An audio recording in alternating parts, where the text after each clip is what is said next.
Amazing. I love it. Wait, was it 42? Yeah, it's 42. Just like the number. Anyways, Graziano Viale's mask, created in Faros, Sardinia, embody the intersection between the worlds of magic and drama, allowing the human body to be transfigured into the allegory represented by the mask. Following the ancient Sardinian tradition of ritual masks used in the carnivals, Viale's leather masks are finely crafted to let the performer truly incarnate the character presented. I love this because it's magic and drama. I mean, it fits, it works really well. I love drama. From his lab in remote Sardinia, for more than 40 years, Viale has researched and studied the evolution of masks in the Mediterranean, conducting a detailed studio on Phoenician Punic ritual costumes, as well as traditional Sardinian masks. This approach led to Viale's mask being worn in renowned classical theatre and contemporary productions all over the world. Leather has been used since the Sardinian neuralgic period to prepare warriors' harnesses as well as masks, including perhaps the famous warriors of Monte Prama, 8th century before Christ. In order to prepare leather masks, it is necessary to model first a clay cast to study the details and dimensions, and then a wooden cast where the wet leather, softened with hot water, will rest and be fixed. Slowly, the leather adapts to the shape and takes on all the details of the underlying cast. Once dry, the leather mask will be removed, refined, and finally painted. Graziano Viale. This over here, your weapon, a box of matches. With a limited supply to light your way in darkness encroaching, can you find your way through the fog to reveal the truth? Or will you be engulfed by the secrets this town doesn't want you to know? Welcome to Saturnalia, a horror adventure with elements of investigation, puzzle solving, exploration, and roguelite progression. You'll play as a cast of characters, each with their own personal motives, storylines that tie back to the haunting traditions of an ancient ritual. Their common goal, escaping the village of Gravoy, and the sacrifices of the winter solstice. And then in here, we've got a CD case. Ooh. Is Gravoy a real place? Gravoy, again, butchering that probably, is a fictional village, but it's based on our location scouting in Sardinia, where we visited many inland villages and took reference videos and pictures of castles, churches, houses, and interiors. Gravoy's festival is inspired by the many mass carnivals that take place on the island. Why is the game a roguelite? Although literally a procedural death labyrinth, Saturnalia is very light in its rogue elements. Even if, upon the death of all the unlocked characters, the village is procedurally recombined, all the progress is maintained between runs with the exception of consumable items and tools, which need to be found again. There are ways to mitigate the negative effects of game overs too. An optional true permanent mode is available through the accessibility options. So the accessibility options have an option to make the game less accessible. Isn't that fantastic? No, I just noted that that's sort of ironic. I don't know.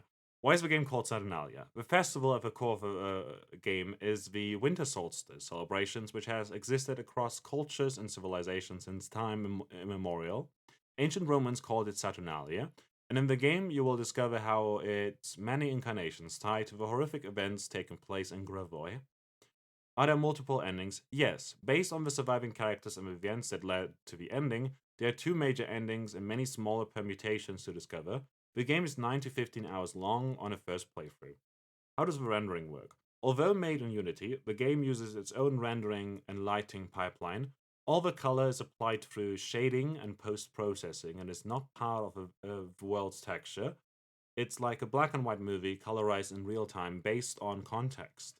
Mike Ferraro, known for the technical direction of Adam, the Unity rendering showcase directed by Neil Blomkamp, devised an innovative technique to paint etching on 3D surfaces and animate characters at a limited frame rate, repainting textures and meshes 12 times per second. That's so cool. It sounds super cool. I want to see it in action. There's a recollection menu. This is where you'll find your open. I won't show it because spoilers. But this is where you'll find all your open objectives together with hints to complete them. All the clues about the story of the village and its characters are also organized here to help you discover their secrets. Sort of reminds me of Outer Worlds in the way that the menu is presented. And I like that. It's super cool. There's clues, statues, and system in the menu. There's an inventory as well that has the active missions set, over there. Who wrote the main song? The Passacaglia de Saturnalia is composed by Nicolo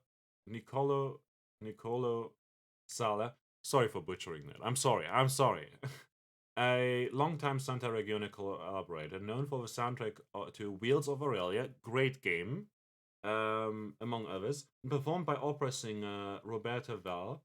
It is based on the 16th century folk song Passacaglia della Vita, and its arrangement attributed to the composer Stefano Landi, reinterpreted using sounds from a Sardinian tradition, including samples from a quartet of tenors singing a folk song. How does the dialogue system work? Dialogue in Saturnalia is completely procedural and context-based, as any character could participate in any scene in any order. The dialogue system is aware of a current situation and the history of all dialogue that has happened in the game, and picks the best lines available to the current characters to progress the story according to players' actions. The results are coherent, non-linear conversations that adapt to the story and guide the game's progression. That's super cool. I like that. So that way you don't get a why did you take the coin? But I didn't take the coin. Why did you take the coin? Dialogue or scenario like that. Who made Saturnalia? Saturnalia is developed by Italian game studio Santa Ragione, who made Photonica, Mirror Moon EP, Wheels of Aurelia, and co-funded by game studio Big Trouble, designed in collaboration with the board game design studio Horrible Guild, who made Potion Explosion, The King's Dilemma, and Railroad Inc. The game's dialogue is written by Chris Remo. Firewatch and Half-Life Alyx. I loved Firewatch. I have not played Half-Life Alyx. And Nick Bracken, The Walking Dead series. We're an international team drawn from theatre, cinema, television, and games, supported by the Sardinian Film Commission and the European Union for Creative Europe. That's pretty cool. And then there's the controls. Interesting. And then, yeah, welcome to the Saturnalia review package. Please find a Windows PC download code below. And this leaflet contains practical information. Yeah, I got that already. Lovely. So, yeah, that's basically it. Super excited for the game's release. I've got this Blu-ray box over here with no CDs. It's got a case in it, which is super good. But wouldn't know what else to do with it. It looks amazing though. I love the purple a lot. There you go. So the game is coming out on October 27th, 9 a.m. EST. So go check it out. And then I'm free to record, stream, and post our thoughts on the game when the embargo lifts. So that's gonna be later. Before that, though, I'm super excited about this over here. Feedback is appreciated, as always. It's a super cool box, though. Just look at it. It's fucking amazing. I'm so excited. But yeah, thanks for joining in. I had a lot of fun. I hope you enjoyed yourselves as well, and I'll see you around. Until next time, bye bye.